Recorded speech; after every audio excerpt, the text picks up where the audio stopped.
Welcome to the 5-Week Linguist Show. If you want to learn a language or you teach a language, you've come to the right place. Join Janina each week for tips, resources, and advice for making engaging language learning happen anytime, anywhere.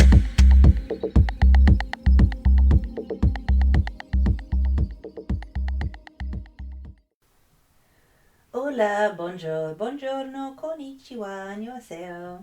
Welcome to the 5-Week Linguist Show. Today I wanted to share with you 25 ways to learn languages every day. We all have the same 24 hours in a day, and I wanted to share with you some ideas to turn some of that time into language learning time. I really suggest selecting an activity that realistically fits into your life. Invest a bit of time in it each day and track it. And I like to change it up every 5 weeks because it keeps me going and it keeps me from getting bored, and so I keep making progress. Some 5-week periods are a lot more intense than others. For example, I might go study abroad at a language school where I'm completely immersed in language. But more often than not, my 5-week periods look more like a half an hour to an hour a day because that's all I can fit into my life. And I'm a busy person, and even this passionate language teacher and learner can't find more than a little bit of time each day to invest in my language learning. So just a few ideas. Listen to audio courses on your commute. I love Pimsleur. Listen to audio courses during errands. I love, Google someone called Mark Frobos, and he publishes tons of language courses that are perfect for your car. I think he's great. Audio courses when you're exercising or you're walking. So I love Earworms, and they've done some really great, fun, short courses. And short stories in the target language. I love Ollie Richards. He publishes tons of them. Check him out on Audible in tons of languages. They're fun. Really engaging way to learn language. And there's other people that publish them too, but I think Ollie is fabulous, and that would be my go-to first, though I can't speak to many of the other ones that are out there. I love Michelle Thomas. If you're unfamiliar with him, he was a linguist and teacher, language teacher, and his courses, you get to hear people progress through the course, and you get to hear them creating with language, and you do the prompts along with the people. It's really good. It's really interesting. He's great. And those could be something you do while you're cleaning. So I got an Alexa, or just on your phone. They're available on Audible. And any of those courses you could do on your ride share or while you're doing errands. So obviously if you're driving, those are great options. If you're not driving, think apps like Drops or Duolingo or Hello Talk. I love that one. Read. I sort of wanted to put this as number one. Pleasure reading, magazines, blogs, things you like, celebrity gossip. Because this is really probably one of the most powerful things you could do once you get some basics down is to read. However, I listed number one. My number one activity is listening to audio courses or audiobooks when I commute because it's the most realistic thing that fits into my life. However, during the summer, I love having comfortable clothes on, I love having my feet up, and I love reading. And it's the best way. Once you know how to read in a language, it's the best way to learn a language. Go online with a tutor on italki. Tons of native speakers in many target languages. I even like to record my sessions and I listen to them later. Movies and TVs in the target language. I love Yabla because it's specifically for language learners. They do closed captioning and lots of support to make the input comprehensible. But there are other ones out there, so think Netflix. And there's also a plugin for Chrome called Netflix for Language Learners. It doesn't work on my TV, Maybe it works on yours. I think it only works on computers, but it's good. Amazon Prime is great for that too, as well as YouTube. Realia, so things from the target language. I think it's one of the best reading activities that people can get. So tickets and menus, things like that, because it really shows you real life. But also, you can get Realia online. So I use the example, and I use this often, of cooking tutorials. So there's, on YouTube, there's tons of people presenting Realia. Right? They're presenting things from their target language. I consider that Realia. And that's language immersion. That's learning something while you learn something else. Maybe learning the guitar. And those things that are highly demonstratable, like cooking, that you get to watch it and hear the language. And then when it's online, you can repeat it as much as you want. Another example of this that I like to use, Google your target language and QVC or the Home Shopping Network. I think they're one thing now. But they have equivalents all over the world. I think they have their own sites in many countries, but then again, they're also local shopping networks all over the world. And it may sound really odd, but when I'm beginning in a language, this is one of my very favorite things to use to learn languages. So everything they demonstrate, right? There's always a show where they're demonstrating something that they're going to sell, and they talk about it a lot. There's lots of visuals, there's lots of gestures, and there's lots of easy to read text. It's great Realia. It's really fun. You'll see cooking demonstrations and demonstrations on things for your home. It's really powerful. It's great for a beginner. I journal every day. If you're a beginner, you can write down a few words and phrases and memorize them. Spend a week on a different theme. Learn 10 to 15 words a week.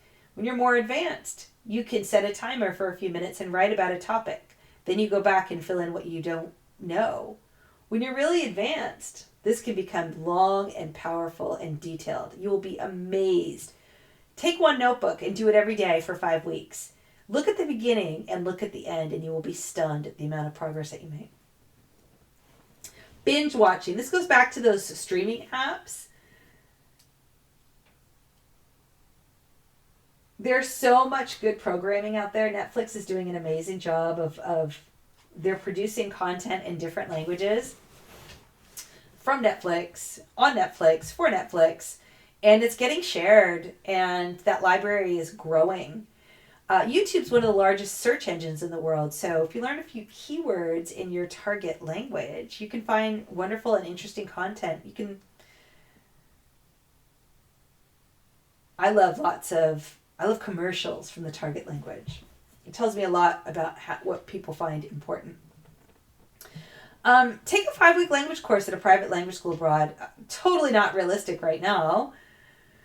I love my Chase United card, and I get miles for purchases that can be used for a free flight. But what I'm going to do, since my dreams for Italy were, that's not going to happen this year,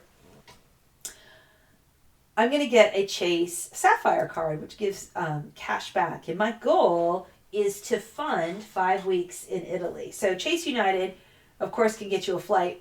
For my purposes, that's not realistic. I don't need that because I live in Europe. So I wouldn't use Chase United. However, the cash could help pay for an Airbnb or language school. Hit the streets and talk to people in your community. One of the examples, someone who has blogged about language learning, is someone called Ellen Joven. Very cool Harvard grad, smart lady. And she loves to use her walking time to learn languages. And she lives in New York, so that's her language lab. How cool is that? Going to the bodega, talking to people from all over the world, and practicing what you're doing out in your walk. And we all don't live in a place that makes that possible, but I think the idea, we can all get takeaways from that. So maybe we live in a rural area and talking to people in our community means finding a community on a place like Hello Talk or italki, places where you can connect with people who speak your target languages. Or it can be New York or London, where there's people from all over the world. Attend language immersion programs.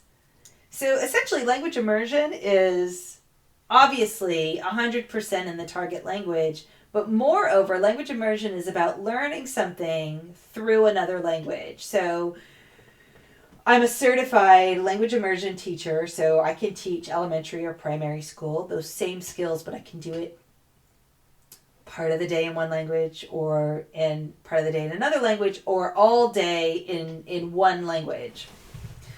And now there are many possibilities to do this whenever you want with the internet. So learn something new through the target language. Learn to cook, learn to play the guitar, learn history. Read. Attend language classes. There's tons online. This is probably my least favorite thing to do just because it doesn't fit into my life. Language exchange. I'll mention it again. Hello Talk. If you don't have access to someone in your community. Exercise classes in the target language. Go on YouTube. I love Batuka. I love yoga in French. Phrase books. Take those and travel to the target language country and talk to people. You can even carry your phrase book around. Create your own language club. Meet regularly and practice your target language. Serve food and drink from the target language culture. How fun is that? Have a dinner club where everyone comes together. Talk to yourself every day. Read words and dialogues or test yourself for fluency when you reach the top of the novice level. Do the same thing with a journal. I love those beginning task journals we talked about where we write out all the words and phrases you need to talk about a specific task, and then you move into fluency journals as your fluency grows. I love doodling to learn languages. So doodle, draw scenes, and label the page. It's a really fun and enjoyable way for the artist and many people to build their language skills. And spend time with apps. If you're driving, it might not be realistic, but you can do it in your free time. So Flash Academy, Duolingo Drops, they're fun and effective. But also think things like voice memos, right? Back to recording yourself. iBooks, Kindle, reading in the target language. Google Translate, make your own phrase books. Listen to music. It's a great way to get exposure to sounds and new language and culture. So music isn't my favorite way to study language, but I think it's really fun. It teaches you a lot about the culture. It teaches you about what people are listening to, what people used to listen to, what's timely, what's important, what the social and political issues might be. But there's some tools out there that really make it effective. And one of them is called Lyrics Training. So lyricstraining.com. Go check that out. And the last one, I've mentioned it a couple of times, but do language exchange online, right? So earlier, do language exchange. If it's not realistic in your community, which it could be, it very much could be, go get in a Facebook group, find someone who wants to learn your language. I've done this before. It's really fun. You spend part of the time in your language, part of your time in another language, but there's also online. So places like Buzu do this. And I know there's a few other places. It's not my favorite thing to do anymore. And that's just a simple matter of time. I don't have time for that. I would be more inclined to pay for the italki lesson just because I'm too busy. But if I weren't so busy, I would certainly be a lot more open to spending more time on language exchange. I also recommend tracking your time regularly, and I'm going to leave you the time tracker below. You can download it. I really hope that there's some ideas that really are realistic, at least 5 or 6 ideas in here that are realistic for you to learn a language every day, anywhere, and that you can change it up and keep language learning fresh and enjoyable and fun, and track your time and be amazed at your progress. Until next time. Thank you for listening to the 5-Week Linguist Show with Janina Klimas. Join us each week here and visit us at reallifelanguage.com/reallifelanguageblog for more resources for learning and teaching languages.